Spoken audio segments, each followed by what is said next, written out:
Parliament అభ్యర్థిగా నిలబడ్డ జాతి యువ నాయకుడు మా బిడ్డ భరత్ ప్రసాద్, ఇంకా వేదిక మీద ఉండబడే బీజేపీ మరియు ఎంఆర్పిఎస్, ఎంఎస్పి, ఎంఎస్ఎఫ్ అన్ని ముందుగా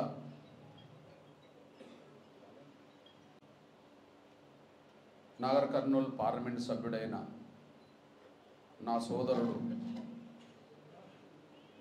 రాములన్న తీసుకున్న నిర్ణయాన్ని నేను అభినందిస్తున్నా, ఆయనను చూసి గర్వపడుతున్నా.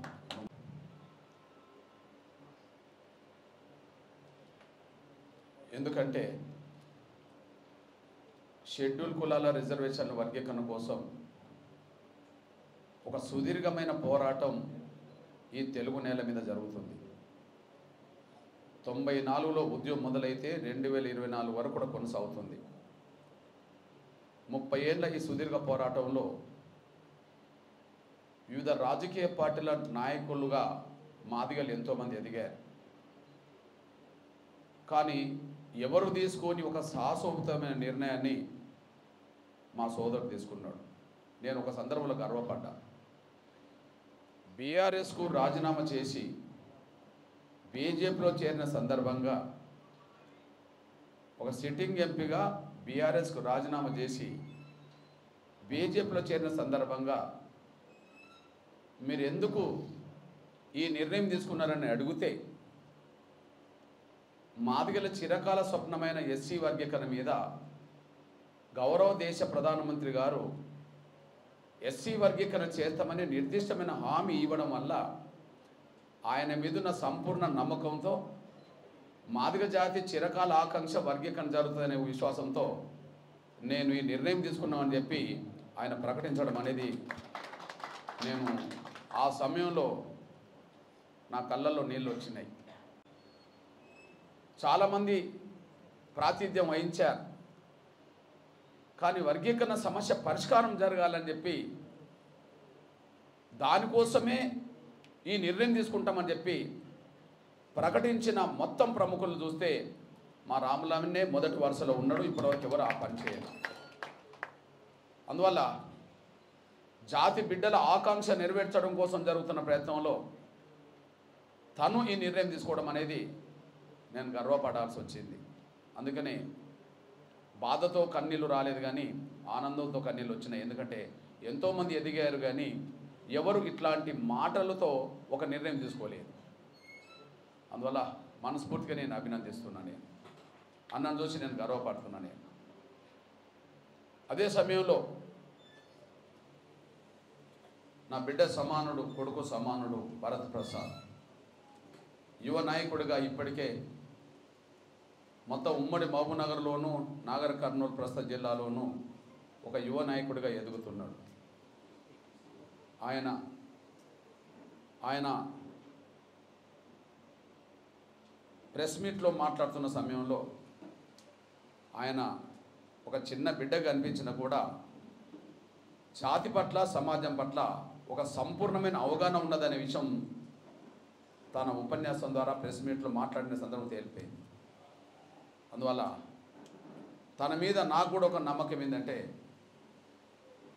ఎస్సీ వర్గీకరణ కోసమే ఒక రాజకీయ నిర్ణయం తీసుకున్న తండ్రి కొడుకుగా రేపు ఎస్సీ వర్గీకరణ సమస్య పరిష్కారం కోసం జరిగే ప్రయత్నంలో యువ నాయకుడిగా కీలకమైన భూమిక పోషిస్తాడనే నమ్మకం నాకున్నది. ప్రధానమంత్రి గారు ఆ వైపు పరిష్కారం చేస్తున్న సమయంలో ఆయనకు తోడుగా అండగా నిలబడే బాధ్యత తీసుకొని జాతి ఆకాంక్షలు నెరవేర్చే ప్రయత్నంలో తన వంతు నిజాయితీగా పాత్ర పోషిస్తాడు. ఆ శక్తి సామర్థ్యాలు, అవగాహన చిన్న వయసులోనే అతను కలిగి ఉన్నాడని చెప్పి నేను సంపూర్ణ విశ్వాసంతో ఉన్నాను. అందువల్ల భరత్ ప్రసాద్ గారిని సంపూర్ణ మెజారిటీతో గెలిపించాల్సిన బాధ్యత ఒక్క మాదిగల మీదనే కాదు, దేశ అభివృద్ధి, దేశ భద్రత కోరుకునే ఎవరైనా సరే, దేశ ప్రజల వివిధ వర్గాల ఆకాంక్షలు నెరవేర్చుకోవాలనుకునే ప్రతి ఒక్కరు కూడా ఒక జాతి బిడ్డలే కాకుండా దేశ భవిష్యత్తును దృష్టి పెట్టుకొని దేశ భద్రతను దృష్టి పెట్టుకొని, దేశ అభివృద్ధిని దృష్టి పెట్టుకొని ఈ దేశంలో భిన్న వర్గాల ఆకాంక్షలు నెరవేర్చే లక్ష్యంలో భాగంగా గౌరవ నరేంద్ర మోడీ గారికి ప్రతి ఒక్కరూ అండగా నిలబడి కమలం పువ్వు గుర్తు మీద ఓటేసి అఖండ మెజార్టీతో గెలిపించాల్సిన బాధ్యత ఒక్క మాదిగలకే కాకుండా అన్ని వర్గాల ప్రజల మీద ఉన్నదనే విషయం కూడా నేను విజ్ఞప్తి చేస్తున్నా. నేను ఒక రాజకీయ నాయకుడిగా వాగ్దానాలు చేయలేను, కానీ ఒక ఉద్యమకారుడిగా విశ్లేషణ చేయగలను.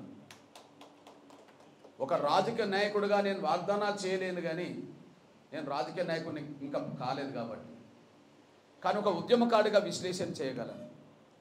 జాతి పట్ల చేయగలను, సమాజం పట్ల చేయగలను, కొంత మేరకు ఉన్న అవగాహన మేరకు. అందులో ముందుగా ఒక జాతి బిడ్డగా ఒక రాములు గారు ఒక మాదిగ బిడ్డ, పార్లమెంట్ సభ్యుడు. భరత ప్రసాద్ ఒక మాదిగ బిడ్డ, రాములన్న కొడుకు మీ ముందుకు వచ్చేసాడు. ఒక మాదిగ ఉద్యమాన్ని నడుపుతున్న నాయకుడిగా నా విశ్లేషణలో ప్రస్తుతం 3 పార్టీలు ఇక్కడ యుద్ధం చేస్తున్నాయి తెలంగాణలో. బీజేపీ, కాంగ్రెస్, బీఆర్ఎస్ మధ్యలో రాజకీయ యుద్ధం జరుగుతుంది. పార్లమెంట్ ఎన్నికల కోసమైనా 3 పార్టీల మధ్యలో రాజకీయ యుద్ధం జరుగుతుంది. మాదిగల అభివృద్ధి వర్గీకరణ అంశం కాంగ్రెస్తో సాధ్యపడదు అని చరిత్రలో సాక్ష్యం తేలిపోయింది. బీఆర్ఎస్తో సాధ్యం కాదు అని చెప్పి చరిత్రలో సాక్ష్యం తేలిపోయింది. కాబట్టి మాదిగల దృష్టిలో నంబర్ 1 దోషి కాంగ్రెస్ అవుతే నంబర్ 2 దోషి బీఆర్ఎస్. నంబర్ 1 దోషి కాంగ్రెస్ అవుతే నంబర్ 2 దోషి బీఆర్ఎస్. దానికి కారణం ఎస్సీ రిజర్వేషన్ల వర్గీకరణ విషయంలో మనం మాట్లాడుకుంటే 2004-2014 మధ్యలో 10 ఏళ్ల పాటు కాంగ్రెస్ పార్టీ అధికారంలో ఉన్నది. వర్గీకరణకు అనుకూలమని మాట్లాడారే కానీ వర్గీకరణ సమస్య పరిష్కారం వాళ్ళ ప్రభుత్వంలో పూర్తి కాలే. మన్మోహన్ సింగ్ గారి ఆధ్వర్యంలోనే కేంద్ర ప్రభుత్వం ఏర్పడ్డది. కానీ వర్గీకరణకు అనుకూలంగా మాట్లాడారు, హామీలు ఇచ్చారు, కానీ అమలులో చిత్తశుద్ధి లేకపోవడం వల్ల 10 ఏళ్ల పాలనలో మాకు న్యాయం జరగలేదు. 2014-24 మధ్యలో ప్రతిపక్ష పార్టీ 2014-24 మధ్యలో ప్రతిపక్ష పార్టీ నేను 1కి 10 సార్లు కలిశాను. అధికారంలో ఉన్నప్పుడు సోనియా గాంధీ గారిని కలిశాను, అధికారంలో ఉన్నప్పుడు మన్మోహన్ సింగ్ గారిని కలిశాను, అధికారంలో ఉన్నప్పుడు రాహుల్ గాంధీ గారిని కూడా కలిశాను. వర్గీకరణ మీద హామీలే తప్ప అమలు చేయలేదు. రెండోది, ప్రతిపక్ష హోదాలో కాంగ్రెస్ పార్టీ ఉన్న ఈ 10 ఏళ్లలో కనీసం పార్లమెంట్లో ప్రైవేటు బిల్లు పెట్టమని మాట్లాడాము. అదే సమయంలో దేశ ప్రధానమంత్రి గౌరవ నరేంద్ర మోడీ గారికి ఎస్సీ వర్గీకరణ జరగాలని ఒక లేఖ రాయమని నేను కోరాను. వాళ్ళు ప్రైవేటు బిల్లు పెట్టలేదు, ఒక లేఖ కూడా రాయలేదు. ప్రైవేటు బిల్లు పెట్టాలని నేను సోనియా గాంధీ గారిని కలిశాను, కాంగ్రెస్ పార్టీ అధ్యక్షురాలి హోదాలో. నేను రాహుల్ గాంధీ గారిని కూడా కలిశాను, కాంగ్రెస్ పార్టీ అధ్యక్షుడి హోదాలో. కానీ ప్రైవేటు బిల్లు మూవ్ చేయలేదు. అదే సమయంలో ఈ దేశ ప్రధానమంత్రి గౌరవ నరేంద్ర మోడీ గారికి ఒక లేఖ రాయమన్నా రాయలేదు. దీన్ని బట్టి తేలింది ఏంటంటే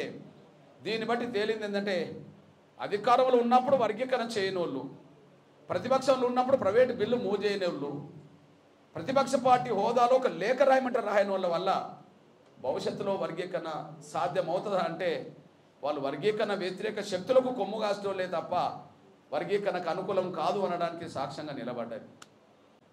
రాజకీయ ప్రాతినిధ్యం కల్పించే విషయంలో కూడా కాంగ్రెస్ పార్టీ మాదిగలకు ఎన్నడూ లేనంత అన్యాయం చేసింది. ఈ ఎన్నికల్లో మాదిగలకు ఎన్నడూ లేనంత అన్యాయం చేసింది. ఈ ఎన్నికల్లో 30 ఏళ్ళ తర్వాత మేము 30 ఏళ్ళ ముందు జరిగిన సిచ్యువేషన్ మళ్ళీ మాకు వచ్చేసింది. ఎంఆర్పిఎస్ ఏర్పడ్డ తర్వాత ఈ 30 ఏళ్లలో తెలంగాణ నేల మీద లేదా తెలుగు నేల మీద ఉన్న దాంట్లో కనీసం రాజకీయ ప్రాతినిధ్యం కొంత మాదిగలకు దక్కేది. నిన్నటి కంటే మొన్న ఎన్నికల్లో కూడా పార్లమెంట్లో 3 స్థానాలుంటే 2 స్థానాలు మాదిగలకు దక్కేది. తెలంగాణ రాష్ట్రంలో 70% షెడ్యూల్ కులాల్లో మాదిగలు ఉంటారు. షెడ్యూల్ కులాల జనాభాలో 75% మాదిగలు ఉంటారు. అట్లాంటప్పుడు 3 పార్లమెంట్ స్థానాల్లో 2 ఎప్పుడు మాదిగలకు రావాలని కోరుకునేది, ఇచ్చేది. కానీ ఇప్పుడు 3 పార్లమెంట్ స్థానాల్లో కాంగ్రెస్ ఒకటి కూడా ఇవ్వలేదు. 3 పార్లమెంట్ స్థానాల్లో కాంగ్రెస్ ఒకటి కూడా ఇవ్వలేదు. నాగర్ కర్నూల్ స్థానికేతరుడైన దళితుల్లో మాదిగల జనాభా ఇక్కడ నాగర్ కర్నూల్లో 80-85% ఉంటుంది. ఇక్కడ 15-20% ఉండబడే స్థానికుడు కాదని మల్లు రవికి టికెట్ కేటాయించగలిగారు. ఇదే జిల్లాలో ఇదే పరిధిలో ఉండబడే కాంగ్రెస్ పార్టీలోనే జాతీయ కార్యదర్శి అని చెప్పబడుతున్న మాదిగ సంపత్ కుమార్ కానీ, యువ నాయకులుగా ఎదుగుతున్న ఇంకోరికి కానీ ఇక్కడ స్థానమే లేకుండా పోయింది. మేము చెప్పదలుచుకున్నది ఏంటంటే, మొత్తం తెలుగు నేల మీద ఇప్పుడు ఉమ్మడి ఆంధ్రప్రదేశ్ లేదు, మొత్తం తెలుగు నేల మీద ఇప్పుడు తెలంగాణలో అత్యధిక జనసంఖ్య గల మాదిగలు ఉన్న పార్లమెంట్ ఏదన్నా ఉంటే, అత్యధిక జనసంఖ్య గల మాదిగలు ఉన్న పార్లమెంటు నియోజకవర్గం ఏదంటే నాగర్ కర్నూలు మొదటి స్థానంలో వస్తుంది. మరి అత్యధిక జనసంఖ్య గల మాదిగలు ఉన్న ఈ నాగర్ కర్నూలులోనే కాంగ్రెస్ మాదిగలకు మొండి చేయి చూపెట్టింది. రెండోది పెద్దపల్లిలో 70% పైగా మాదిగలు ఉంటారు, ఆడ మొండి చేయి చూపెట్టింది. ఇక్కడ మాలే, అక్కడ మాలే. 25% ఉండబడే మాలలకు 2 ఇచ్చింది, 70% ఉండబడే మాదిగలకు 3లో 1 ఇవ్వలే. ఇప్పుడు ఉమ్మడి వరంగల్ జిల్లాలో కూడా సిట్టింగ్ ఎంపీ కూడా కాంగ్రెస్లో చేరిన కాంగ్రెస్ టికెట్ మాత్రం సిట్టింగ్ ఎంపీకి రాలేదు. అదే సమయంలో కాంగ్రెస్లో ఆశావాదులు చాలామంది మాదిగలు ఉన్నా ఇవ్వలేదు. కాబట్టి కడియం శ్రీహరి కూతురుకు ఇచ్చారు. అక్కడ ఆ నియోజకవర్గ పరిధిలో ఊరికి ఒక ఓటు కూడా లేని బైండ్ల సామాజిక వర్గానికి సంబంధించిన కడియం శ్రీహరి ఇప్పుడు ఎమ్మెల్యేగా ఉన్నా కూడా అదే సమయంలో వాళ్ళ కూతురికే ఇప్పించుకున్నాడు. అంటే కాంగ్రెస్లో సిట్టింగ్ ఎంపీగా చేరినా కూడా మాదిగలకు విలువ లేదు. కానీ అక్కడ మాత్రం మాదిగేతర వర్గానికి విలువ ఉన్నదంటే మొదటిసారి చూస్తున్నా. ఈ 30 ఏళ్లలో ఎప్పుడూ ఈ తెలంగాణలో 2 మాదిగలకు ఉండేది. కానీ ఇప్పుడు కాంగ్రెస్ వల్ల 3 నియోజకవర్గాల్లో మాదిగలు లేకుండా పోయే ప్రమాదం కాంగ్రెస్ టికెట్లు వాళ్ళకి కేటాయించడం ద్వారా వచ్చేసింది. ఇక ఇప్పుడే ఉప ఎన్నిక జరగాల్సిన కంటోన్మెంట్ నియోజకవర్గాలు కూడా గణేష్ అనే ఒక మాల సోదరుడికే టికెట్ కేటాయించినట్టుగా ఇప్పుడే వార్త అందుతున్నది. పార్లమెంట్లో బిల్లు పెట్టకపోవడం రుజువైంది, పార్లమెంట్లో ప్రైవేటు బిల్లు మూవ్ చేయకపోవడం రుజువైంది. చివరికి 3 పార్లమెంటు స్థానాలకు ఎన్నికలు రిజర్వేషన్లో ఒక రిజర్వేషన్ అసెంబ్లీ స్థానాలకు జరుగుతున్న ఎన్నికల్లో 3కు 3లో 1 మాదిగలకు దక్కకపోవడం, అసెంబ్లీ నియోజకవర్గం కంటైన్మెంట్ కూడా మాదిగలకి ఇవ్వడం చూస్తే పూర్తిగా మాదిగల్ని కాంగ్రెస్ పార్టీ విస్మరించింది అనడానికి, కాంగ్రెస్ పార్టీ దృష్టిలో షెడ్యూల్ కులాల్లో అసలు మాదిగలకు విలువ లేదు అనడానికి ఇంతకంటే సాక్ష్యం నేను ఏం చెప్పాలనేసి కూడా మీ దృష్టికి నేను తీసుకొస్తున్నా. ఇట్లాంటి పరిస్థితిలో కాంగ్రెస్ పార్టీకి ఓటేయడం అంటే అది మాదిగల అభివృద్ధికి ఉపయోగపడదు. కానీ మాదిగలు మరింత నష్టపోవడానికే, మాదిగలు తమ అస్తిత్వాన్ని కోల్పోవడానికే అది దారితీస్తుంది. కాబట్టి ఎట్టి పరిస్థితిలో కాంగ్రెస్ పార్టీకి ఓటేయాల్సిన అవసరం మాదిగలకు రావద్దని చెప్పి నేను సవినంగా విజ్ఞప్తి చేస్తున్నాను. ఇది ఒక నాగర్ కర్నూలుకు వర్తించే మాటే కాదు, తెలంగాణలో కానీ ఆంధ్రప్రదేశ్లో కానీ ఎంఆర్పిఎస్ ఎక్కడ తన ఉనికి ఉన్నదో, మాదిగ ఉద్యమం ఎక్కడున్నదో, మా పిలుపుకు స్పందించి ఒక 10 ఓట్లు ఎక్కడ వేయడానికి అవకాశం ఉన్నదో అక్కడి వరకు మా పిలుపు కాంగ్రెస్కు వ్యతిరేకంగానే ఉంటుందనేసి కూడా మీ దృష్టి తీసుకుంటున్నాను నేను. రెండోది బీఆర్ఎస్ వల్ల కూడా షెడ్యూల్ కులాల వర్గీకరణ అంశం పరిష్కారం కాదు. బీఆర్ఎస్లో కూడా మాకు రాజకీయ ప్రాతినిధ్యం అనేది ఉండదు. అందుకు 2 సాక్ష్యాలు మీకు కళ్ళ ముందు చెప్తాను. 2018 నవంబర్ 6న అన్ని జిల్లాల్లో ధర్నాలు జరుగుతున్న సమయంలో కలెక్టర్ కార్యాలయం ముందు హైదరాబాద్లో ధర్నా జరుగుతున్నప్పుడు పోలీసుల తోపులాట్లో భారతి మాదిగని మా అమ్మాయి చనిపోయింది. అదే రోజు కేసీఆర్ ఒక మాట చెప్పాడు. నిండు శాసనసభలో 2 రోజుల్లో అఖిలపక్షాన్ని ఢిల్లీకి తీసుకెళ్ళి ప్రధానమంత్రిని కలిసి వర్గీకరణ సమస్య పరిష్కారం కోసం ప్రభుత్వం కృషి చేస్తుందని చెప్పి ఒక మాట చెప్పాడు నిండు శాసనసభలో. 2018 నవంబర్ 6న. కానీ 2 రోజులు అఖిలపక్షం తీసుకెళ్తామన్న కేసీఆర్ గారు నెల రోజులు గడిచినా తీసుకెళ్ళకపోతే మేము హైదరాబాద్లో ఒక ధర్నా చేశాం, త్వరగా అఖిలపక్షాన్ని తీసుకెళ్ళమని. తీసుకెళ్ళడం ఆయన పక్కకు పెట్టి ఎందుకు వెళ్ళలేదని అడిగి ధర్నా చేసినందుకే 2 సార్లు మమ్మల్ని అరెస్ట్ చేసి 2 నెలల పాటు జైల్లో పెట్టేశాడు. అంటే మేము అడగడమే నేరంగా భావించుకున్నాడు, కానీ ఆయన బాధ్యతను గుర్తించి ఢిల్లీకి వెళ్ళలేదని రుజువు అయిపోయింది. కాబట్టి ఎస్సీ వర్గీకరణ విషయంలో కనీసం ఢిల్లీకి వెళ్ళి కేంద్రాన్ని అప్పీల్ చేయడానికైనా ఆయన ప్రయత్నం చేయలేదు.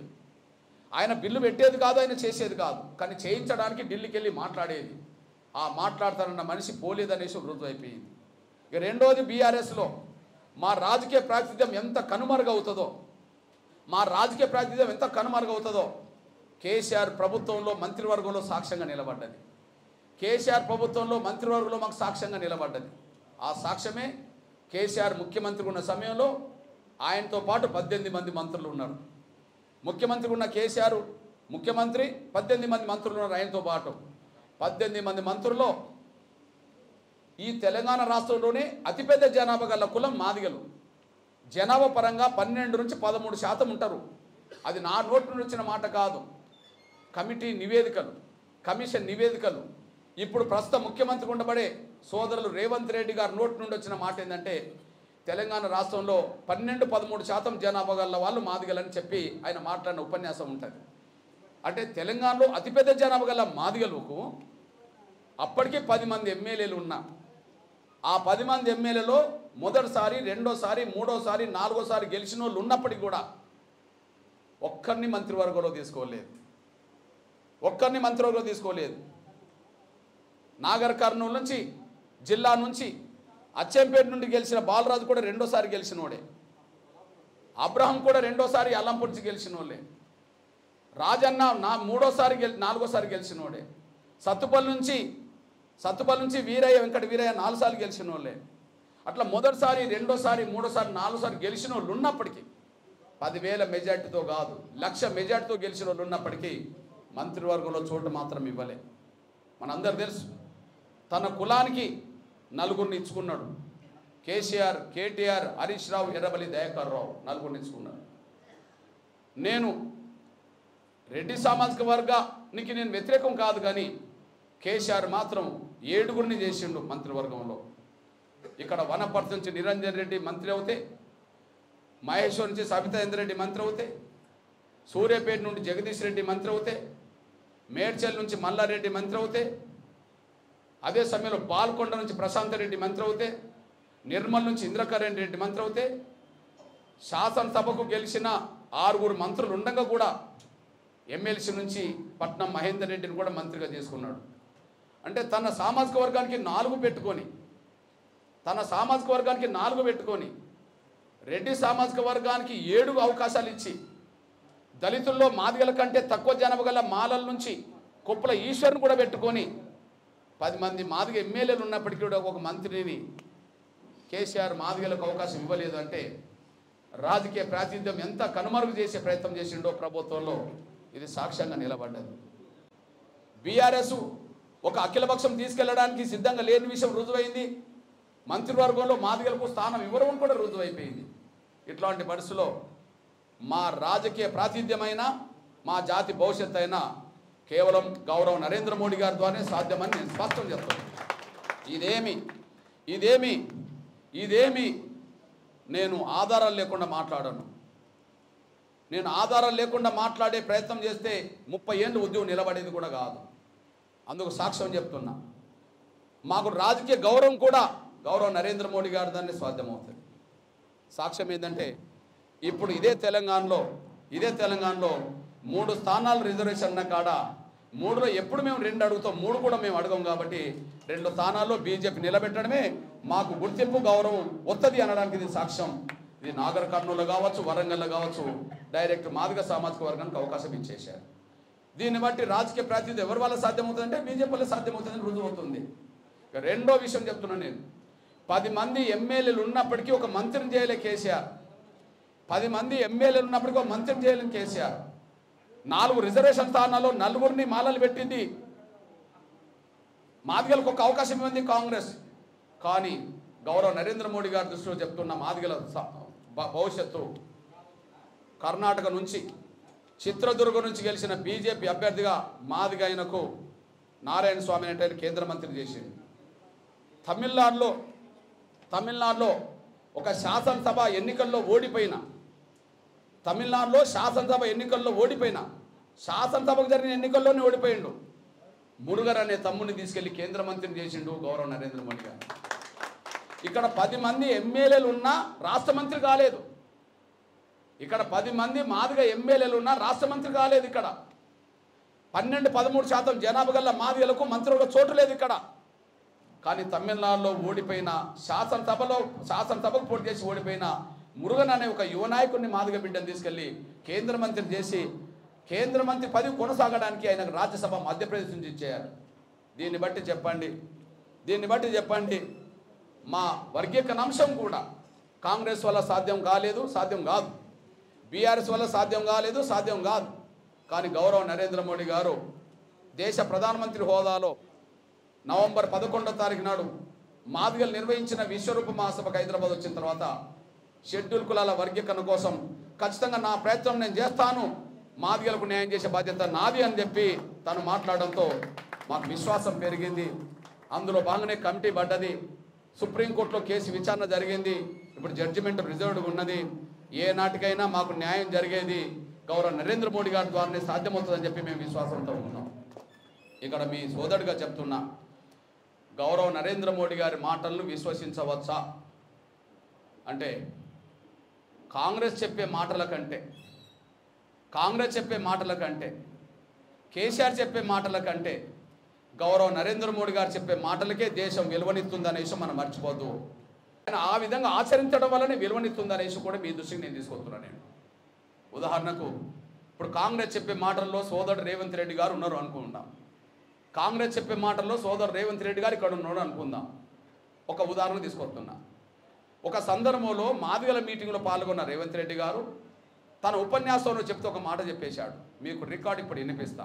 ఆయన ఏమన్నాడంటే, నేను జెడ్పీటీసీగా పోటీ చేసినప్పుడు నాకు మాదిగల సహకారమే ఎక్కువ ఉన్నది, నేను ఎమ్మెల్సీగా పోటీ చేసినప్పుడు నాకు మాదిగ బిడ్డలే నాకు అండగా నిలబడి గెలిపించారు, నేను ఎమ్మెల్యేగా కొడంగల్లో పోటీ చేసినప్పుడు నాకు మాదిగ బిడ్డలే సహకారం ఉన్నది, భారతదేశంలో అతిపెద్ద పార్లమెంట్ నియోజకవర్గమైన మల్కాజ్గిరిలో పోటీ చేస్తున్నప్పుడు కూడా నాకు మాదిగల సహకారం ఉన్నది. ఎంత ఉన్నదంటే నా సొంత సామాజిక వర్గం నుంచి మద్దతు ఎంత ఉన్నదో నేను చెప్పలేదు, కానీ నా సొంత సామాజిక వర్గం అంటే నాకు ఎక్కువ అండగా నిలబడ్డది మాదిగ వర్గమే నాకు నిలబడ్డదని చెప్పి ఆయన స్పష్టం చేశాడు. ఉపన్యాసం వినిపిస్తా.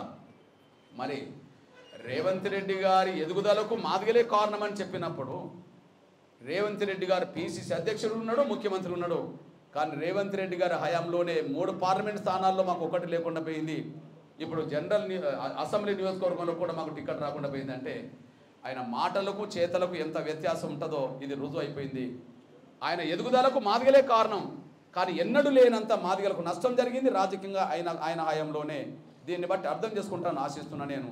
ఆయన పిసిసి అధ్యక్షుడు, ఆయన ముఖ్యమంత్రి, ఆయన ఏమన్నా దానికి అనుగుణంగానే జాతీయ కమిటీ నిర్ణయం తీసుకుంటుంది. కానీ మాదిగలకు మాత్రం అసలు రాజకీయంగానే ప్రాతినిధ్యం లేకుండా మొదటిసారి జరిగింది మా కళ్ళ ముందట. ఎంఆర్పిఎస్ ఏర్పడక ముందు జరిగిన చరిత్ర ఉన్నది 94 కంటే ముందు. మళ్ళీ 2024లో ఇప్పుడు మళ్ళీ చరిత్ర కనిపిస్తుందంటే మాకు అన్యాయం రేవంత్ రెడ్డి పాలనలోనే ఎక్కువ జరిగింది అనడానికి ఇది సాక్ష్యంగా కనిపిస్తున్నది. అదే సమయంలో మాట నిలబెట్టుకోడు అనడానికి ఒక సాక్ష్యం చెప్తున్నా. కేసీఆర్ 100 చెప్పాల్సిన అవసరం లేదు, తెలంగాణ ఏర్పడితే దళితున్నే ముఖ్యమంత్రి చేస్తా అని చెప్పి 1000 సార్లు వాగ్దానాలు చేసిన కేసీఆర్ గారు తీరా తెలంగాణ ఏర్పడ్డ వెంటనే తనే ముఖ్యమంత్రి కావడమే కేసీఆర్ మాటల మీద నిలబడడం అని చెప్పి ఒక రుజువుగా స్పష్టంగా కనిపిస్తున్నది. కానీ నరేంద్ర మోడీ గారు అలా కాదని, ఈ దేశ ప్రజల ఆకాంక్షలను తీర్చే గొప్ప మహనీయుడు అని చెప్పి దేశం చూస్తున్నది, ఆయనను గౌరవిస్తున్నది. దేశ ప్రజల ముందు ఆయన వాగ్దానాలు, దేశ ప్రజల ముందు ప్లీజ్ మనందరికీ ఒక 4 సందర్భాలే చెప్తాను. మనందరికీ 4 సందర్భాలే చెప్తాను. దేశ ప్రజల ఆకాంక్షలు, సెంటిమెంట్లు ఏవైనా కానీ దానికి ఒక రూపం ఇచ్చి పరిష్కారం ఇస్తున్నది బీజేపీ, అందులో గౌరవ నరేంద్ర మోడీ గారు అనేసి మనందరికీ తెలుసు. అవును, మన ఇష్టమున్నా లేకపోయినా, చాలామందికి ఇష్టమున్నా లేకపోయినా మెజార్టీ ప్రజల విశ్వాసాన్ని గౌరవించాల్సిన అవసరం ఉన్నది. మెజార్టీ ప్రజల విశ్వాసాన్ని గౌరవించాల్సిన అవసరం ఉన్నది. అవును, రాముడి జన్మస్థానం అయోధ్య అయినప్పుడు ఆయన జన్మస్థలంలోనే మళ్ళా రామ మందిర నిర్మాణం జరగాలని చెప్పి 100 సంవత్సరాల ఆకాంక్ష, ఆ 100 సంవత్సరాల ఆకాంక్షను ముందుకు నడిపించింది బీజేపీ. ఆ 100 సంవత్సరాల ఆకాంక్షకు రూపం ఇచ్చింది బీజేపీ. గౌరవ నరేంద్ర మోడీ గారి హయాంలో అది సంపూర్ణంగా పూర్తి అయిపోయింది. అది వాళ్ళ ప్రారంభం జరిగింది, మనం చూస్తున్నాం. అపార్థం చేసుకోవద్దు, స్వాగతించడం నేర్చుకోవాలని గుర్తు చేస్తున్నాను నేను. రామ మందిర నిర్మాణాన్ని అపార్థం చేసుకోవద్దు, స్వాగతించాలని గుర్తు చేస్తున్నాను నేను. ఎవరి విశ్వాసాలు వాళ్లకు గొప్ప అనుకున్నప్పుడు ప్రతి ఒక్కరి విశ్వాసాన్ని కూడా మనం అర్థం చేసుకోవాలి. ఉదాహరణకు యేసుక్రీస్తు పుట్టిన స్థలం జెరూసలేం. యేసుక్రీస్తు పుట్టిన స్థలం జెరూసలేం. ప్రపంచంలో ఉండబడే యేసుక్రీస్తు విశ్వాసులు, క్రైస్తవ విశ్వాసులు అందరూ ఎక్కడికి పోవాలనుకుంటారు జీవితకాలంలో అంటే జెరూసలేం వెళ్ళి రావాలనుకుంటారు. అంటే యేసుక్రీస్తు పుట్టిన స్థలానికి వెళ్ళి అక్కడ ఉండబడే చర్చిలో ప్రార్థన చేస్తే వాళ్ళకు ఏదో ప్రాప్తి జరుగుతుందని అనుకుంటారు. అది విశ్వాసం. మరి యేసుక్రీస్తు పుట్టిన స్థలానికి క్రైస్తవ భక్తులు వెళ్ళడం కరెక్ట్ అవుతే, మహమ్మద్ ప్రవక్త పుట్టిన స్థలానికి మక్కా వెళ్ళడం ప్రపంచంలో ముస్లింలందరి విశ్వాసం ప్రకారం అది కరెక్ట్ అవుతే, రాముడి మీద విశ్వాసం ఉన్న వాళ్ళు, ఆయన గొప్ప రాజు అనుకోవచ్చు లేదా దేవుడు అనుకోవచ్చు. రాముడి మీద విశ్వాసం ఉన్న వాళ్ళు ఆయన గొప్ప రాజు అనుకోవచ్చు లేదా దేవుడు అనుకోవచ్చు. ఆయన మీద ఉన్న విశ్వాసం, గౌరవం ఉన్న వాళ్ళు మరి రాముని దగ్గరికి వెళ్ళాలంటే అయోధ్యకి వెళ్ళాలి. అయోధ్యలో ఆయన రామ మందిర నిర్మాణంలో పూజలు చేసుకోవాలి. కాబట్టి క్రైస్తవ విశ్వాసులు వెళ్ళేది జెరూసలేం కరెక్ట్ అవుతే, ముస్లిం విశ్వాసులు వెళ్ళేది మక్కకి వెళ్ళడం కరెక్ట్ అవుతే, మరి హిందూ విశ్వాసులు, హిందూ మత విశ్వాసులు, రాముడి మీద గౌరవం ఉన్న వాళ్ళు, విశ్వాసం ఉన్న వాళ్ళు అయోధ్యకి వెళ్ళకపోతే ఎక్కడికి వెళ్ళాలో ఒకసారి అర్థం చేసుకోవాల్సింది విజ్ఞప్తి చేస్తున్నాను. కాబట్టి కొన్ని 100 సంవత్సరాల చిరకాల స్వప్నాన్ని నెరవేర్చింది గౌరవ నరేంద్ర మోడీ గారు. ఆయనకు మనం అండగా నిలబడాల్సిన అవసరం ఉన్నది. అపార్థం చేసుకోవాల్సిన అవసరం నా ముస్లిం సోదరులకు, క్రైస్తవ సోదరులకు లేదనే విషయం కూడా మీ దృష్టికి తీసుకుంటున్నాను. స్త్రీ పురుషుల వ్యత్యాసాలు కొనసాగుతున్న దశలో మహిళా బిల్లు తీసుకొచ్చింది గౌరవ నరేంద్ర మోడీ గారు. అది ఇప్పటిది కాదు కదా. భారతదేశ ప్రజల్లో, ప్రపంచ ప్రజల్లో సగం మంది మహిళలే కదా. ఆ మహిళలకు 33% రిజర్వేషన్ల సిస్టమ్ తీసుకొచ్చింది నరేంద్ర మోడీ గారే కదా. ఎప్పటి బిల్లు అది? ఇప్పటి స్వప్నం కాదు. మహిళలకు చట్టసభలో ప్రాతినిధ్యం, అన్ని రంగాల ప్రాతినిధ్యం దక్కాలనేది ఇప్పటి బిల్లు కాదు. అది మొట్టమొదటి ప్రధానమంత్రి నెహ్రూ ఉన్న కాలంలో సంపూర్ణ మెజార్టీ కాంగ్రెస్కు ఉన్న కాలంలో, మొట్టమొదటి ప్రధానమంత్రి నెహ్రూ ఉన్న కాలంలో సంపూర్ణ మెజార్టీ కాంగ్రెస్కు ఉన్న కాలంలో. సంపూర్ణ మెజార్టీ ఎందుకున్నది? స్వాతంత్ర పోటీ నాయకత్వం ఇచ్చింది కాంగ్రెస్ కాబట్టి సంపూర్ణ మెజార్టీ వాళ్ళకు వచ్చేసింది. అట్లాంటి కాలంలో మరి మహిళా బిల్లు, హిందూ కోడ్ బిల్లు పేరుతో మహిళా బిల్లు ప్రవేశపెడితే కాంగ్రెస్ పార్టీ సంపూర్ణ మెజార్టీ ఉండగా కూడా ఆ బిల్లును ఓడించుకున్నది. అది అంటే మహిళలకు సమానత్వం ఇవ్వడానికి కాంగ్రెస్ సిద్ధంగా ఉన్నదంటే అంబేద్కర్ బిల్లు పెట్టినప్పుడే కాంగ్రెస్ దాన్ని ఓడించింది. అందువల్లనే అంబేద్కర్ మహిళా బిల్లు ఓడిపోయినప్పుడు నేను ఎందుకు ప్రభుత్వంలో ఉండాలని చెప్పి ఆయన మహిళా బిల్లు ఆమోదం పొందనందుకు నిరసనగానే ఆయన రాజీనామా చేశాడు. అంటే మహిళల పక్షాన అంబేద్కర్ ఉన్నాడు, కానీ మహిళలకు వ్యతిరేకంగా కాంగ్రెస్ ఉన్నది. అప్పుడు బిల్లు ఆమోదం జరగలేదని మనం మర్చిపోదు. మన్మోహన్ సింగ్ ప్రభుత్వాన్ని నడిపింది, చెప్పుచేతులు పెట్టుకున్నది ఆమె, కానీ మహిళా బిల్లును సంపూర్ణంగా పూర్తి చేయలేకపోయారు. అంటే ఇది ఎప్పటి స్వప్నం? ఇది స్వాతంత్రం వచ్చిన మొదటి సంవత్సరం నుంచి అది స్వప్నం అనుకుందాం. 76 ఏళ్ళ స్వప్నాన్ని, 76 ఏళ్ళ మహిళల స్వప్నాన్ని సాకారం చేసింది పార్లమెంట్లో. లోక్సభ, రాజ్యసభలో 45 గంటల్లోనే పార్లమెంట్లో బిల్లు పాస్ చేసి మహిళలకు సమానమైన అవకాశాలు రాజ్యాంగంలో కల్పించడానికి ప్రయత్నం చేసింది గౌరవ నరేంద్ర మోడీ గారు అనేసి మనం మర్చిపోతారు. అంటే ఈ దేశ ప్రజల్లో సగభాగమైన మహిళలకు అన్ని రంగాల్లో ప్రాతినిధ్యం దక్కాలి, చట్టసభలో ప్రాతినిధ్యం దక్కాలనే ఒక ఆకాంక్ష నెరవేర్చింది ఎవరన్నా ఉంటే అది నెహ్రూ కాలంలో కాలే, అది ఇందిరాగాంధీ కాలం కాలే, మొన్నటి మన్మోహన్ సింగ్ కాలంలో కాలే, కానీ నరేంద్ర మోడీ గారి ప్రభుత్వంలో మాత్రం సాధ్యమైంది. అంటే ఒక అంశం పెట్టుకుంటే దాని పట్ల ఎంత నిబద్ధతతో పనిచేస్తారో నరేంద్ర మోడీ గారిది రెండో సాక్ష్యం కూడా మీరు మర్చిపోతారు సార్ అనుకుంటున్నాను. అందరికి వ్యతిరేకం అని చెప్పి చాలామంది దుష్ప్రచారం చేస్తుంటారు, కానీ ముస్లింలో బాధలు పడ్డ వాళ్ళ వైపు కూడా ఆయన ఉంటాడు. ఉదాహరణకు త్రిపుల్ తలాక్ చట్టం ఉండడం వల్ల ముస్లిం మహిళలకు ఎంతో ఆవేదన ఉండేది. ముస్లిం మహిళల అస్తిత్వం, ఆత్మగౌరవం దెబ్బతినేది.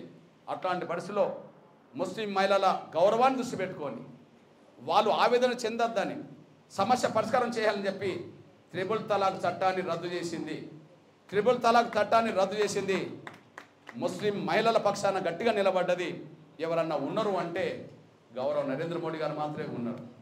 ఇట్లాంటి సాహసోపేతమైన నిర్ణయాలు తీసుకోవడానికి కాంగ్రెస్ సిద్ధంగా ఉన్నదా, సిద్ధపడ్డదా అంటే సిద్ధంగా లేదు, సిద్ధపడలేదు అనేసి మనకు స్పష్టంగా రుజువు అవుతున్నది. అంతేకాదు భారతదేశంలో రెండు దేశాలు కనిపించేది కొంతకాలం, భారతదేశంలో రెండు దేశాలు కనిపించేది కొంతకాలం మనందరికీ తెలుసు. ఆర్టికల్ 370 ఉండడం వల్ల భారత రాజ్యాంగం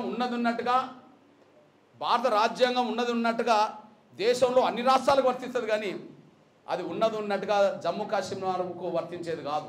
ఆర్టికల్ 370 ఉండడం వల్ల, ఆర్టికల్ 370 ఉండడం వల్ల దేశంలో అన్ని రాష్ట్రాలకు పార్లమెంటు చట్టాలు వర్తిస్తాయి, కానీ ఒక జమ్మూ కాశ్మీర్ మాత్రం వర్తించదు. అంటే ఈ దేశంలోనే ఇంకో రాజ్యాంగం ఉన్నట్టుగా, ఈ దేశంలో మరో దేశం ఉన్నట్టుగా మనం భావించుకున్న సందర్భాలు కనిపిస్తున్నాయి. ఉదాహరణకు భారత రాజ్యాంగం ప్రకారంగా అన్ని రాష్ట్రాల్లో ఎస్సీ ఎస్టీలకు రిజర్వేషన్లు అమలు జరుగుతాయి, కానీ జమ్మూ కాశ్మీర్లో ఎస్సీ ఎస్టీలకు రిజర్వేషన్లు లేవు. ఎందుకు లేవు? ఎస్సీ ఎస్టీలు ఉన్నారు అక్కడ, కానీ రిజర్వేషన్ లేవు. కారణం ఏంటంటే భారత రాజ్యాంగం ప్రకారంగా ఆర్టికల్ 370 అడ్డం వచ్చేసింది.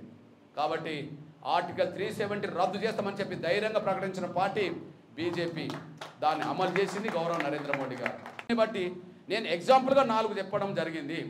500 సంవత్సరాల చిరకాల స్వప్నం మన కళ్ళ ముందు సాకారం చేసింది నరేంద్ర మోడీ గారు. 7 దశాబ్దాల మహిళల చిరకాల స్వప్నం మహిళా బిల్లు ద్వారా చేసింది అదేండి. కొన్ని శతాబ్దాలుగా ఉండబడే త్రిపుల్ తలాక్ చట్టాన్ని, కొన్ని దశాబ్దాలుగా ఉండే త్రిపుల్ తలాక్ చట్టాన్ని రద్దు చేసి పేద ముస్లిం మహిళల కన్నీరు తూర్చింది నరేంద్ర మోడీ గారు. ఈ దేశం ఒకటే తప్ప రెండు కాదు. భారత రాజ్యాంగం అన్ని రాష్ట్రాలు అమలు చేయాలని చెప్పి ఆర్టికల్ 370 రద్దు చేసింది గౌరవ నరేంద్ర మోడీ గారు. ఇప్పుడు మేము అంటున్నాం, అత్యంత కఠినమైన కొన్ని నిర్ణయాలు తీసుకున్నది ఎవరన్నా ఉంటే గౌరవ నరేంద్ర మోడీ గారే అనే మనకు రుజువు అవుతుంది. అట్లాంటప్పుడు ఇప్పుడు ఆర్టికల్ 370 రద్దుతో పోల్చుకుంటే, అదే సమయంలో మహిళా బిల్లుతో పోల్చుకుంటే, రామ మందిర నిర్మాణంతో పోల్చుకుంటే, త్రిపుల్ తలాక్ చట్టం వల్ల కూడా ఘర్షణ జరుగుతున్నాయని చెప్పి అన్న రోజులు దాంతో పోల్చుకుంటే ఎస్సీ వర్గీకరణ విషయం అది పెద్ద సమస్య కాదు నరేంద్ర మోడీ గారికి, గౌరవ నరేంద్ర మోడీ గారికి అది పెద్ద సమస్య కాదు. ఆ సమస్యలతో పోల్చుకుంటే ఇది పెద్ద సమస్య కాదు. కాబట్టి అట్లాంటి సమస్య మీద కూడా పరిష్కారం చేస్తానని గౌరవ నరేంద్ర మోడీ గారు హామీ ఇవ్వడమే కాకుండా అందుకనుక కమిటీ వేయడం, సుప్రీంకోర్టులో విచారణకు కేంద్ర ప్రభుత్వం అనుకూలంగా స్పందించడం, భవిష్యత్తులో వర్గీకరణ జరుగుతుందని చెప్పడం మా కళ్ళ ముందు కనిపిస్తున్న సత్యం. అంతేకాదు భద్రత గురించి కూడా మనం ఆలోచించండి. గౌరవ నరేంద్ర మోడీ గారు ప్రధానమంత్రి కాకముందు పక్క ఉండబడే చిన్న దేశమైన మన నుండి విడిపోయిన పాకిస్తాన్ నుంచే మనకు సమస్యలు ఎదురయ్యేది. నిత్యం పాకిస్తాన్ పంపిన తీవ్రవాదులతో గొడవలు, ఆ గొడవలు, ఈడు గొడవలనే మనం వినేవాళ్ళం. కానీ ఇప్పుడు పాకిస్తాన్ ఇవాళ ఆత్మరక్షణలో ఉండి ఆక్రమిత కాశ్మీర్ను కూడా ఆక్రమిత కాశ్మీర్ కూడా భారతదేశంలో అంతర్భాగమయ్యే పరిస్థితి రాబోతున్నట్టుగా అక్కడ సంకేతం కనిపిస్తున్నది. అంటే పాకిస్తాన్ నుంచి వచ్చే ప్రమాదం కంటే ఇప్పుడు పాకిస్తానే ఆత్మరక్షణలో పడ్డది అంటే కేవలం గౌరవ నరేంద్ర మోడీ గారు సమర్థవంతమైన పాలన వల్లనే అది సాధ్యమైంది అనేసి కూడా మీరు మర్చిపోదు. లేదా రోజు ఒక సమస్య మనకు క్రియేట్ చేసేది, ఇప్పుడు సమస్యలు క్రియేట్ చేసేవాడు పక్కకు పెట్టి వాళ్ళ సమస్యలోనే వాళ్ళు కూరుకుపోయే పరిస్థితి వచ్చిందంటే సమర్థుడైన నరేంద్ర మోడీ గారి పాలన వల్లనే అది సాధ్యమైందని కూడా మీరు మర్చిపోదు. ఆయన పాకిస్తాన్ అడ్డం పెట్టుకొని పాకిస్తాన్ ద్వారా మన మీదకి పంపేది, పాకిస్తాన్ అడ్డం పెట్టుకొని పాకిస్తాన్ ద్వారా మనకు సమస్యలు సృష్టించేది. కానీ పాకిస్తాన్ ఆటలు డైరెక్ట్గా నరేంద్ర మోడీ గారు కట్టించడంతో ఇప్పుడు నేరుగా పాకిస్తాన్ నుంచి కాకుండా చైనా నుంచే మనకు ప్రమాదం వస్తున్నట్టుగా మన కళ్ళ ముందు కనిపిస్తున్నది. ఆ చైనాను భవిష్యత్తులో సమర్థవంతంగా ఎదుర్కోవాలంటే అది కాంగ్రెస్కు సాధ్యపడదు, ఎవరికి సాధ్యపడదు, కేవలం నరేంద్ర మోడీ గారికి మాత్రమే సాధ్యపడుతుంది. మన దేశ భద్రత విషయంలో కూడా ఆయన మీదనే మనం విశ్వాసం పెట్టుకోవాలనేసి కూడా, మన దేశ భద్రత విషయంలో కూడా ఆయన మీదనే మనకు విశ్వాసం పెట్టుకోవాలనేసి కూడా మనం మర్చిపోతాం సార్ అనుకుంటున్నాను. విషయం గుర్తు చేస్తున్నాను. నేను భారతదేశ ప్రధానమంత్రుల్లో నెహ్రూ కాలం నుంచి మొదలుకుంటే మన్మోహన్ సింగ్ వరకు ఈ దేశాన్ని పరిపాలించిన వాళ్ళందరూ ఉన్నత వర్గాలకు సంబంధించిన వాళ్ళు మాత్రమే. కేవలం నరేంద్ర మోడీ గారు మాత్రమే ఓబీసీ అని ధైర్యంగా చెప్పగలుగుతున్నాడు. కేవలం నరేంద్ర మోడీ గారు మాత్రమే ఓబీసీ అని చెప్పగలుగుతున్నాడు. హలో,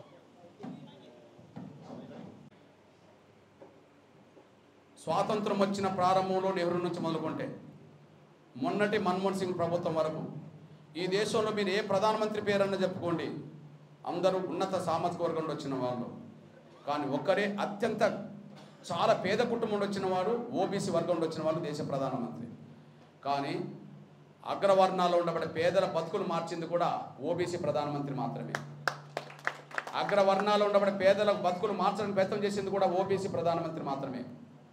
నెహ్రూ కాలం నుంచి మన్మోహన్ సింగ్ కాలం వరకు అగ్రవర్ణాల్లో పేదల అంశం మీద ఒక డిమాండ్ ముందుకు వచ్చింది. ఎస్సీలో పేదలు ఉన్నారు మేము ఒప్పుకుంటాం, ఎస్టీలో పేదలు ఉన్నారు ఒప్పుకుంటాం, బీసీలో ఉన్నారు ఒప్పుకుంటాం, ఇంకోర్లో ఉన్నారు ఒప్పుకుంటాం, మరి అగ్రకులాల్లో కూడా పేదలు ఉన్నారు కదా, వాళ్ళకు కూడా రిజర్వేషన్లు ఉంటే బాగుంటుంది కదా అని చెప్పి స్వాతంత్రం వచ్చిన కాంచి ఆ అంశం ముందుకొచ్చేది. కానీ ఆ అంశానికి పరిష్కరించింది ఎవరు? నెహ్రూ కాలం నుంచి మన్మోహన్ సింగ్ వరకు అంశం ఉన్నది. అంటే అగ్రకులాల్లో పేదలు ఉన్నారు, వాళ్ళకు కూడా ప్రత్యేక రిజర్వేషన్లు కావాలని చెప్పి ఒక అంశం డిమాండ్ ఉన్నది. మరి ఆ అంశం డిమాండ్ నెహ్రూ పరిష్కరించలేదు, మన్మోహన్ సింగ్ పరిపాలించలేదు. నెహ్రూ నుంచి మన్మోహన్ సింగ్ వారు పరిపాలించలేదు. కానీ మళ్ళా కేవలం ఓబీసీ ప్రధానమంత్రిగా ఉండబడే అత్యంత పేద కుటుంబం వచ్చిన నరేంద్ర మోడీ గారే అగ్రవర్ణాలు ఉన్న పేదలకు ఈడబ్ల్యూఎస్ రిజర్వేషన్లు 10% ఇస్తే వాళ్ళ రిజర్వేషన్ అమలు జరుగుతున్న కూడా మీరు మర్చిపోవాలి. అంటే మీరు ఒక్కసారి గమనించండి, ఆయన పేరుకు ఓబీసీ, కానీ అగ్రకులాల్లో ఉండబడే పేదల కన్నీరు దురిసింది, పేదల బతుకు మార్చే ప్రయత్నం చేసింది కేవలం నరేంద్ర మోడీ గారు అనే విషయం కూడా స్పష్టంగా మన కళ్ళ ముందు రుజువు అవుతున్నది. అణగారిన వర్గాల సంఖ్య, రేవంత్ రెడ్డి మంత్రివర్గంలో అణగారిన వర్గాల సంఖ్య పర్సెంటేజ్ చూడండి. మీరు కేసీఆర్ మంత్రివర్గంలో అణగారిన వర్గాల సంఖ్య పర్సెంటేజ్ చూడండి, రేవంత్ రెడ్డి మంత్రివర్గంలో అణగారిన వర్గాల సంఖ్య పర్సెంటేజ్ చూడండి. ఉదాహరణకు తెలంగాణ రాష్ట్రంలో 90% అణగారిన వర్గాలు ఉంటారు. 90% అణగారిన వర్గాలు ఉంటే కేసీఆర్ మంత్రివర్గంలో ఎస్సీ, ఎస్టీ, బీసీ, మైనారిటీ వర్గాలు 6 ఉన్నారు.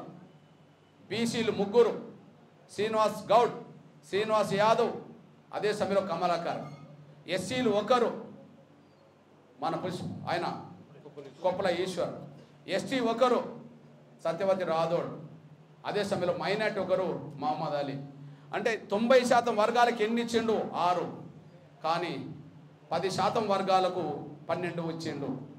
10% వర్గాలకు 12 ఇచ్చిండు. 4 వెలమ, 7 రెడ్డి, 1 కమ్మ, పువ్వాడ అజయ్ కుమార్. దీన్ని బట్టి పర్సెంటేజ్ చూస్తే 70% ఉన్నత వర్గాల పరిపాలన, 30% అందులో భాగస్వాములు చేసుకున్నాడు. రేవంత్ రెడ్డి గారు ముఖ్యమంత్రి ఉన్నాడు. ఇప్పుడు రేవంత్ రెడ్డి గారు ముఖ్యమంత్రిగా ఉన్న సమయంలో ఇప్పుడు 12 మంది మంత్రులు ఉన్నారు ఆయనతోటి. 12 మందిలో 5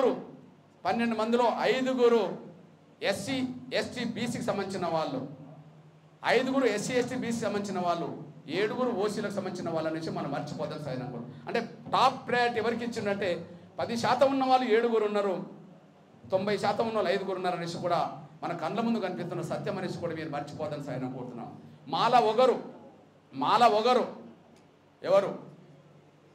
బట్టి విక్రమార్క. మాదిగ ఒగరు? రాజనరసింహ. ఎస్టీ ఆదివాసి ఒగరు? ములుగు సీతక్క కదా. బీసీలో 2, ఒకరు పొన్నం ప్రభాకర్, మళ్ళీ కొండ సురేఖ. వీళ్ళు ఎంతమంది? 5 ఉన్నారు. వీళ్ళ జనాభా 80% ఉన్నది. ఎస్సీ, ఎస్టీ, బీసీల జనాభా 80% ఉన్నది. లెక్క పెట్టండి. 18% ఎస్సీలు ఉన్నారని గవర్నమెంట్ చెప్పుకుంటుంది, 12% ఎస్టీలు ఉన్నారని గవర్నమెంట్ చెప్తుంది, 50% పైగా బీసీలు ఉన్నారని గవర్నమెంట్ చెప్పుకుంటుంది. 80 అయిపోయింది. వీళ్ళే ముస్లిం కాకుండా 80 అయిపోయింది. 80% ఉన్న వాళ్ళకి 5, 10% ఉన్న వాళ్ళకి 7. అందులో మన కళ్ళ ముందు సాక్ష్యంగా కనిపిస్తుందనేసి కూడా మీరు మర్చిపోద్దని సైతం కోరుతున్నాను. నేను ఈ నేపథ్యంలో మీ దృష్టికి తీసుకొస్తున్నాను. ఇప్పుడు 2 పాలన చెప్పాను కదా. 60% రేవంత్ రెడ్డి పాలనలో ఉన్నత వర్గాలు, 70% కేసీఆర్ పాలనలో ఉన్నత వర్గాలు. కానీ నరేంద్ర మోడీ గారి పాలన చూడండి, స్వాతంత్రం వచ్చిన కాంచి ఎవరి పాలన లేనంత ఎస్సీ, ఎస్టీ, బీసీల ప్రాతినిధ్యం పెరిగింది. ఉదాహరణకు 78 మంది ఇప్పుడు నరేంద్ర మోడీ గారి మంత్రివర్గంలో మంత్రులు ఉన్నారు. 78 మంది గౌరవ నరేంద్ర మోడీ గారి మంత్రివర్గంలో మంత్రులు ఉన్నారు. ఆ 78 మందిలో 12 మంది ఎస్సీలు ఉన్నారు, 8 మంది ఎస్టీలు ఉన్నారు, 28 మంది బీసీలు ఉన్నారు. 28 మంది బీసీలు ఉన్నారు. 28, 20, 48. అంటే 78లో 48 అంటే 78లో 48 అంటే 30 మంది ఉన్నత వర్గాలు, 48 మంది ఎస్సీ, ఎస్టీ, బీసీలు. అంటే ఎస్సీ, ఎస్టీ, బీసీలకు పెద్దపీట వేసిన ప్రభుత్వం ఏదైనా ఉంటే అది గౌరవ నరేంద్ర మోడీ గారి ప్రభుత్వమే తప్ప ఇంకోరు కాదనే విషయం లెక్కలు కనిపిస్తున్నాయి. అది నెహ్రూకు సాధ్యపడలే, అది మన్మోహన్ సింగ్ వరకు సాధ్యపడలే.